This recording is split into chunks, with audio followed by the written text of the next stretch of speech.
The lions were hungry. The stone was sealed. And Daniel had no way out.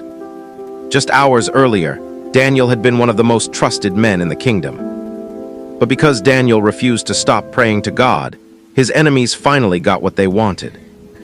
The king ordered Daniel to be thrown into a den filled with lions. But when morning came, the king discovered something nobody expected.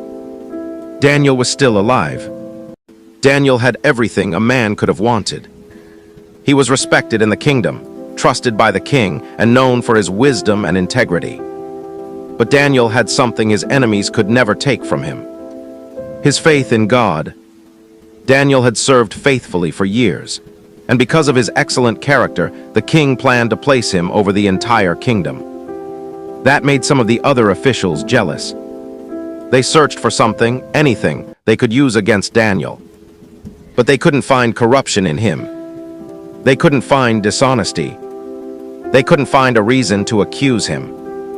There was only one thing: they knew Daniel would never compromise: his devotion to God. So they created a plan. They went to the king and convinced him to make a new law. For 30 days, no one in the kingdom could pray to anyone except the king. Anyone who disobeyed would be thrown into a den of lions.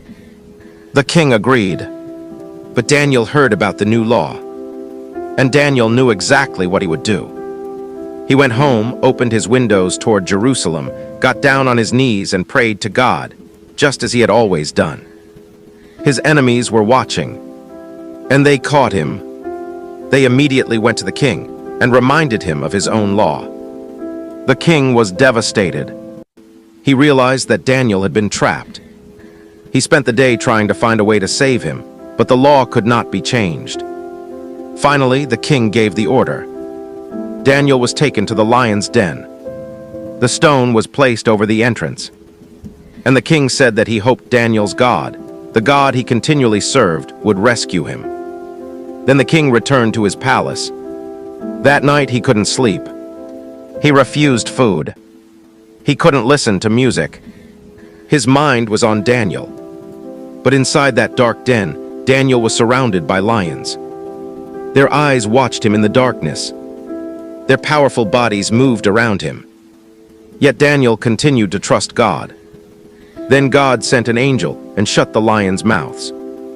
The lions did not harm Daniel. Morning finally came. The king rushed to the lion's den.